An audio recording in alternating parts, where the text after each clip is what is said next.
বিরোধী দল আমরা পাইছি, গৃহপালিত বিরোধী দল, তারা কি সব আলাপ করে সংসদে, কিন্তু আসল আলাপের ধারে কাছে দেওয়া যায় না।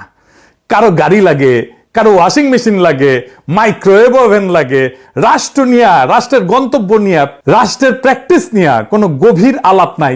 আমরা শুনেছিলাম যে আমাদের এই ফ্ল্যাটগুলোতে একটি করে ওয়াশিং মেশিন এবং মাইক্রো ওভেনও দেওয়া হবে। এই পর্দা, মাইক্রো ওভেন এবং ওয়াশিং মেশিনগুলো আপনার মাধ্যমে পাওয়ার জোর দাবি জানাচ্ছি। তাইলে কেমনে সরকারি দল সংবিধান লঙ্ঘন করতেছে, আসেন এটা বুঝে দেখি। একটা সহজ প্রশ্ন দিয়ে শুরু করি।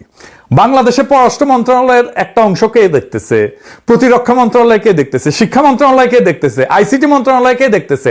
আপনি কইবেন মন্ত্রীরা?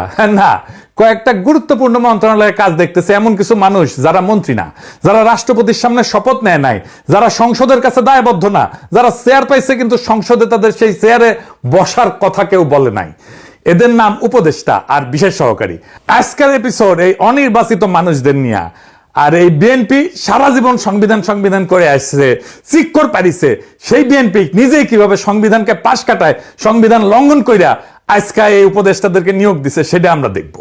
আজ দলিল দিয়ে দেখাবো। আজ আমি আপনাদের নাম ধরে ধরে বলবো কারা এই চেয়ারে বসে আছে, কিন্তু চেয়ারে বসার কোন সাংবিধানিক অধিকার নাই। তাদের প্রত্যেকটা নিয়োগ সংবিধান বিরোধী। এদের প্রত্যেকের কার্যক্রম ভবিষ্যতে আদালতে বাতিল হবে এবং প্রত্যেকেই, আই রিপিট, প্রত্যেকে ক্ষমতার অপব্যবহার আর সংবিধান লঙ্ঘনের দায়ে অভিযুক্ত হবে এবং শাস্তি পাবে। বিষয়টা বুঝায় বলি। সংবিধান কি বলে? সংবিধান অনুসারে বাংলাদেশের মন্ত্রী হওয়ার নিয়ম কি? নির্বাহী ক্ষমতা কোথায় থেকে আসে? সংবিধানের ৪র্থ ভাগ ২য় অধ্যায়, এখানে পুরা সরকার